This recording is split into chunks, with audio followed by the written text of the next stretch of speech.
V.I. Lenin. New economic developments in peasant life. On V.Y. Postnikov's peasant farming in South Russia. 5. Not confining himself to recording the economic strife among the peasantry, Postnikov points to the intensification of this process. Diversity in the prosperity of the peasant groups is to be found everywhere in this country, he says, and has existed from time immemorial. But in the last few decades this differentiation among the peasant population is becoming very marked, and is apparently steadily progressing, page 130. The difficult economic conditions of the year 1891, footnote 2, should, in the opinion of the author, give new impetus to this process. The question arises, what are the causes of this phenomenon which is exerting such an immense influence on the entire peasant population? Taurida gubernia, says Postnikov, is one of the most land-abundant in European Russia, and the one where the peasants' allotments are largest. Communal land ownership is universal there, and the land is distributed more or less evenly per head. Agriculture is practically the sole pursuit of the rural population, yet the house-to-house census shows that 15% of the population have no draft animals at all, and that about one-third of the population have not enough implements to cultivate their allotments. Page 106. On what, asks the author, does this wide diversity of the groups depend, and, in particular, what, in a purely agricultural economy, determines the high proportion of householders with no tillage or draft animals that we now find in the region described, page 130. Setting out in search of the causes of this phenomenon, Postnikov goes completely astray, fortunately, not for long, and starts to talk about indolence, drunkenness, and even about fires and horse stealing. Nevertheless, he arrives at the conclusion that it is not in these causes that the most essential aspect of the matter is to be found. Nor is anything explained by talking about bereavement in families, that is, absence of adult working members, in the Taurida UISTs, of the total number of non-farming households, that is, that have no land under crops. Bereaved families constitute only 18%. The chief reasons why households are non-farming, the author concludes, must be sought in other factors of the peasant's economic life, page 134. Specifically, Postnikov is of the opinion that of the enumerated causes contributing to the decline of farming among certain peasants, the one which may be considered the most fundamental, and which, unfortunately, our Zemstvo statisticians have done little to elucidate as yet, is the fragmentation of the allotments and the restricted amount of land in use by the peasant. The diminution in the average size of the peasant farm, page 141. The root cause of Russia's economic poverty, the author says, is the small size of the peasant's land and of his farm, which prevents him from making full use of the labor power of his family, page 341.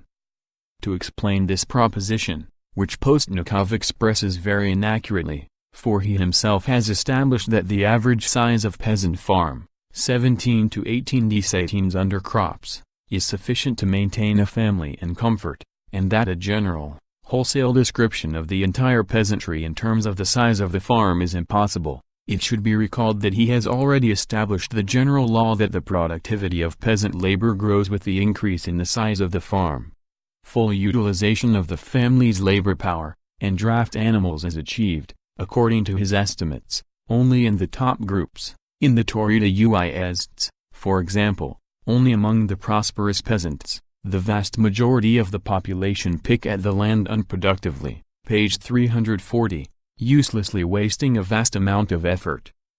Despite the fact that the author has fully demonstrated the dependence of labor productivity on the size of the farm and the extremely low productivity in the bottom peasant groups, this law, Postnikov calls it agricultural overpopulation in Russia, agricultural oversaturation with labor, should not be regarded as the cause of the breakup of the peasantry. The question, after all, is why the peasantry have broken up into such different groups, whereas agricultural overpopulation already presupposes the existence of such a breakup. The author arrived at the very concept of overpopulation by comparing small and large farms and their profitability.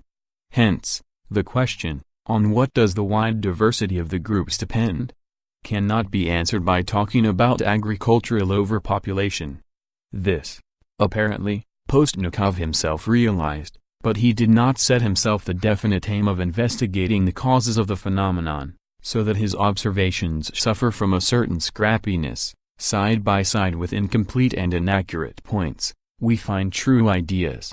For example, he says, it cannot be expected that the fierce struggle now going on in rural life over land ownership will help in the future to further the principles of communality and harmony among the population.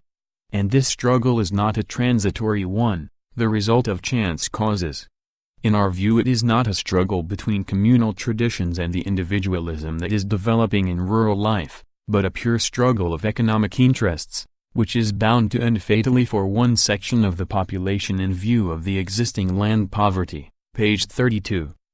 It is quite an obvious truth, says Postnikov elsewhere, that with this land poverty and the small size of the farms, and the absence of sufficient industries, there can be no prosperity among the peasantry, and all that is economically weak is bound, one way or another, sooner or later, to be ousted from peasant farming. Page 368. These remarks contain a much truer answer to the question, and one, moreover, that fully conforms to the above-established differentiation of the population. The answer is that the appearance of a mass of non-farming households and the increase in their numbers, are determined by the struggle of economic interests among the peasantry. On what basis is this struggle being waged, and by what means? As to the means, they are not only, and not even so much, the grabbing of land, as might be concluded from Postnikov's remarks just quoted, as the lower production costs following on the increase in the size of the farms, of which enough has already been said. As for the basis on which this struggle arises, Postnikov points to it quite clearly in the following remark.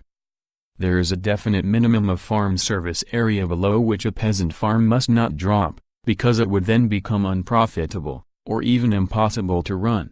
A definite food area is required for the maintenance of family and livestock. A farm which has no outside earnings, or where they are small, must possess a certain market area, the produce of which may be sold to provide the peasant family with money for the payment of taxes, for the acquisition of clothing and footwear, for necessary expenditure on farm implements, buildings, etc. If the size of a peasant farm falls below this minimum, farming becomes impossible.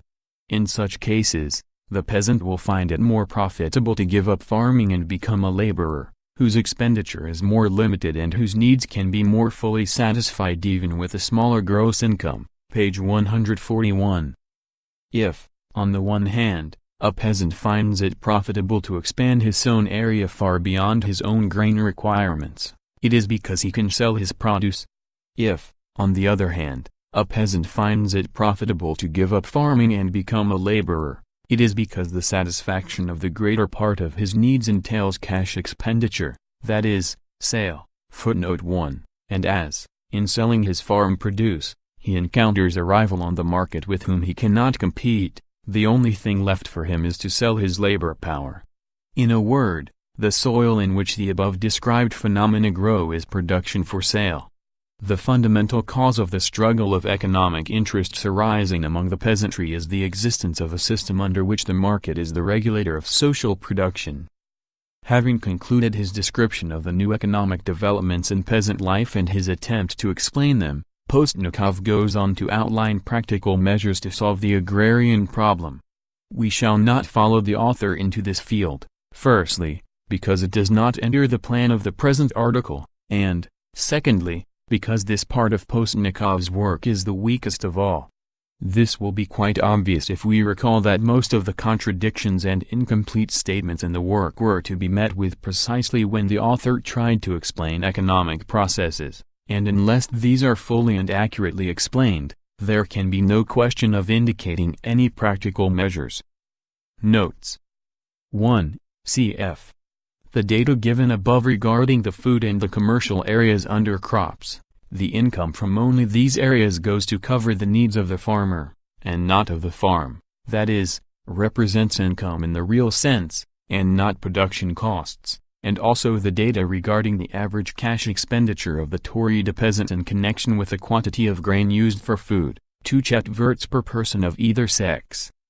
2. Reference is made to the famine of 1891, which was very severe in the eastern and southeastern gubernias of Russia. This famine was more extensive than any similar natural calamity the country had ever experienced. The working people suffered incredible hardships as a result of the famine, which ruined masses of peasants and at the same time hastened the creation of a home market for the development of capitalism in Russia. End of Chapter 5. End of New Economic Developments in Peasant Life, by V. I. Lenin.